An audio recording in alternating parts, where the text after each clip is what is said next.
नेपाल में शुरू हुआ जेनजी आंदोलन थमने का नाम नहीं ले रहा है। सोशल मीडिया एक चिंगारी के रूप में काम किया, क्योंकि सोशल मीडिया पर बैन लगा दिया। जेनजी नाराज हो गए, सड़क पर आ गए, सड़क से लेकर संसद परिसर तक चले गए। इतना हंगामा हुआ, इतना धरना प्रदर्शन, सब कुछ हुआ कि उनको रोकने के लिए ओली सरकार ने ऐसी गलतियां कर दी कि 19 लोगों की मौत हो गई, कई लोग घायल हो गए। और अब ओली ने अपने प्राइम मिनिस्टर पद से इस्तीफा जरूर दे दिया है, लेकिन उसके बाद भी ये सब कुछ रुकने का नाम इसलिए नहीं ले रहा है कि सोशल मीडिया तो सिर्फ एक ट्रिगर पॉइंट था। लोग दरअसल परेशान थे भ्रष्टाचार से।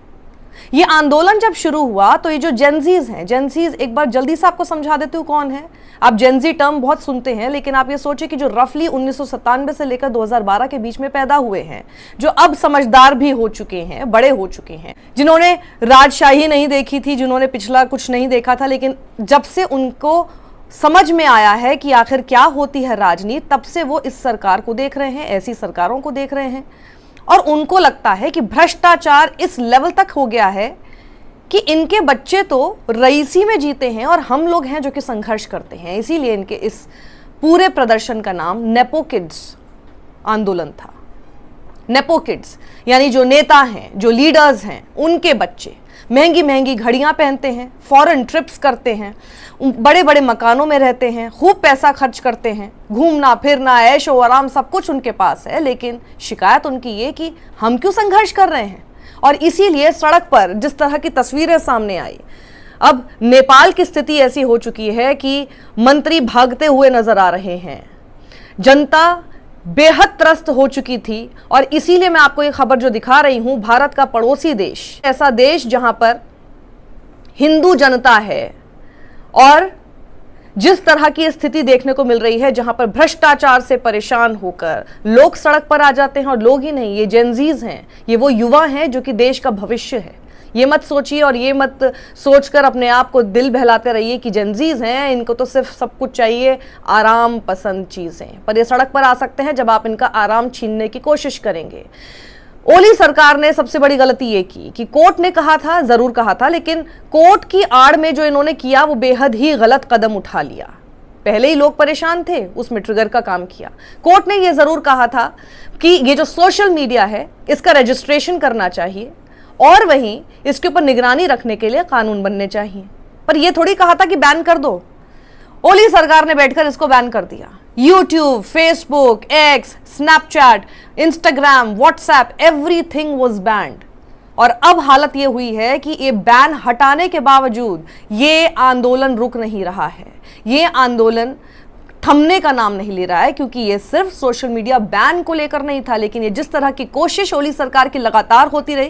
केपी शर्मा ओली भले ही अब इस्तीफा देकर बैठे हैं, भले इनके और मंत्री भी इस्तीफा देकर बैठे हैं, कल ही गृह मंत्री ने इस्तीफा दे दिया, लेकिन ये सब कुछ एक ट्रिगर के रूप में स्टार्ट हुआ। और अब ऐसा लगता है कि पूरा सत्ता पलट, तख्ता पलट करके ही ये जेनजी मानेंगे। और अब जो आप तस्वीरें देख रहे हैं सड़क पर, सड़क से लेकर संसद परिसर तक, ये सिर्फ यहीं पर सीमित नहीं है। जेनजीज हैं तो ऑनलाइन भी, सोशल मीडिया पर भी इनकी नाराजगी देखी जा सकती है। और जो हैशटैग ट्रेंड कर रहा है वो है नेपो किड। वहीं साथ साथ इन लोगों ने कुछ नारे भी लगाए, क्योंकि ये उन नेपो किड्स की रईसी से और उनके वीडियोस देखकर बेहद ही परेशान थे। और फोटोज के जरिए ये दिखा रहे हैं, वीडियोस के जरिए दिखा रहे हैं कि आखिर देखिए किस तरह की महंगी घड़ियां, ब्रांडेड कपड़े, लग्जरी कारों में ये लोग घूमते हैं और यहाँ पर हम लोगों को इतनी मेहनत करनी पड़ती है, हमारी सुख सुविधा बिल्कुल नहीं है और ये लोग पूरा सुख सुविधा भोग रहे हैं। उनका कहना है कि आम आदमी जो है वो सुख सुविधा के लिए संघर्ष कर रहा है और इसीलिए इनका नारा था, हमारे टैक्स और तुम्हारी रईसी। ये गुस्से के साथ जेनजी सड़क पर इन नारों के साथ नेपाल की सड़कों पर गूंजते हुए दिखाई दिए। और साथ ही वो सवाल पूछ रहे हैं कि नेपाल के नेताओं के बच्चों के पास इतने पैसे आखिर आ कहां से रहे हैं। नेपाल में आम लोगों का मानना है कि भ्रष्टाचार बहुत बढ़ गया है, जैसे मैंने आपको पहले बताया। वहीं सरकारी पैसों का दुरुपयोग हो रहा है और जो सत्ता में है वो रिश्वतखोरी कर रहे हैं और ये सब कुछ लोगों के टैक्स के पैसे से किया जा रहा है। वहीं सवाल एक बड़ा ये भी है कि आखिर केपी शर्मा ओली ने इतने खराब तरीके से सब कुछ क्यों मैनेज किया, ये सब कुछ क्यों होने दिया और पूरे प्रदर्शन को वो ठीक से डील ही नहीं कर पाए कि 19 लोगों की जान चली गई। कितने लोगों के घरों के चिराग आप सोचिए कि बुझ गए, कई घायल इसमें बताए जा रहे हैं। तो इनको लगता है कि अब रेजिग्नेशन देने से ये सब कुछ खत्म हो जाएगा। ऐसा नहीं है, क्योंकि ये सब चिंगारी की तरह काम कर रहा है। सबके अंदर रोष बहुत पहले से है। और जिस तरह से केपी शर्मा ओली ने, अब यहां पर ध्यान दीजिएगा, और इसीलिए भारत में भी ये समझने की जरूरत है कि कभी भी जनता सड़क पर आ सकती है, ये जेनजीज भी सड़क पर आ सकते हैं जब अति हो जाती है। और अति ये हो गई कि एक तरफ से पहले ही ये लोग मेन स्ट्रीम मीडिया जो है नेपाल का, उसको दबाने की कोशिश करते रहे, और अब सोशल मीडिया के ऊपर भी जब ये अपना शिकंजा कसने की कोशिश कर रहे थे तो इन युवाओं से रुका नहीं गया। और इस बार वो सीधा पहुंच गए सड़क पर, और सड़क पर पहुंचते के साथ ही बिना किसी लीडरशिप में ये एक तरह से पहुंचे इस विचार के साथ कि इस बार इस सरकार को बदल के ही रहेंगे। लेकिन अब जब रेजिग्नेशन हो चुका है, अब इसके बाद क्या है इनके पास विकल्प? कौन होगा इनका भविष्य? किसके ऊपर ये जेनजीज इस वक्त नजर बिठाए बैठे हैं कि ये अब इनके आगे वाले भविष्य में नेता होंगे? तो एक नाम जो सबसे ज्यादा इस वक्त छा रहा है, जिसकी बात हो रही है, उनके बारे में मैं आपको बताती हूँ।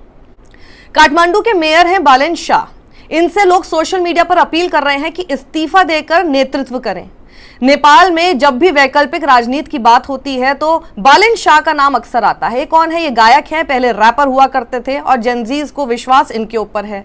लेकिन इन्होंने कोई ऐसा कोई खास काम नहीं किया है कि इनके ऊपर विश्वास हो कि ये कुछ अच्छा कर सकते हैं आने वाले समय में। लेकिन ये जिस तरह के भाषण देते हैं, जिस तरह की बातें करते हैं, कभी कभार भड़काऊ भी होती हैं, जो उनको शायद उस पद पर रहते हुए या फिर आने वाले समय में अगर एक भविष्य में एक रिस्पॉन्सिबल लीडर बनना है तो क्या वो उसको जिम्मेदारी के साथ उठा पाएंगे? क्योंकि मैं आपको उनका एक वक्तव्य बताती हूं जो कि ऐसी भाषा का इस्तेमाल उनको नहीं करना चाहिए। तो बालेन शाह ने कहा था कि सिंह दरबार में आग लगा देंगे। अब इस तरह की एकदम भड़काऊ भाषण अगर आप देंगे जो कोई भी जिम्मेदार नेता कभी नहीं बोल सकता, लेकिन इनके ऊपर विश्वास किया जा रहा है कि ये आगे भविष्य में इस देश को संभाल सकते हैं। ये आंदोलन इस वक्त जो चल रहा है, मैं आपको एक अपडेट और दे देती हूं इससे जुड़ी हुई। नेपाली कांग्रेस जो कि केपी शर्मा ओली की कम्युनिस्ट पार्टी ऑफ नेपाल के साथ सत्ता में है, उसके एक नेता ने बीबीसी से नाम ना छपने की शर्त पर कहा है कि नेपाली कांग्रेस पॉलिटिकल इनिशिएटिव लेने वाली पार्टी नहीं है। यह पार्टी ओली की पिछलग्गू बन गई है और इन्हें किसी तरह से सत्ता में भागीदार बनकर रहना है। तो आप देखिए कि किस तरह के पॉलिटिक्स इस वक्त नेपाल में हो गई है। लेकिन हमारा पड़ोसी देश है, भले ही छोटा देश है, लेकिन वहां से, और हम पहले ही देख चुके हैं कि श्रीलंका में भी किस तरह से लोग सड़कों पर आए, हमने बांग्लादेश देखा, म्यांमार हमने देखा, और इन सब चीज़ों को देखने के बाद एक सीख के तौर पर लेना चाहिए कि कभी भी किसी नेता को ये नहीं समझना चाहिए कि वो इनविंसिबल है और वो जो भी करता रहेगा वो देश की जनता हमेशा सहती रहेगी। कभी तो ऐसा पॉइंट आता है, एक सैचुरेशन आता है जब लोगों के लिए अति हो जाती है और कोई भी आपका एक फैसला उसमें ट्रिगर का काम कर सकता है, जिसकी वजह से जनता सड़क पर आके इस तरह की घटनाओं को अंजाम दे दे। इस वीडियो को ज्यादा लोगों तक पहुंचाइए जिनको भी रुचि है राजनीति में इस वक्त क्या हो रहा है, आसपास के देशों में क्या हो रहा है और उससे भारत पर किस तरह का असर भी पड़ता है और हमारे लिए क्या क्या सीखने की जरूरत है। तो इसे शेयर कीजिए। सत्यमेव जयते।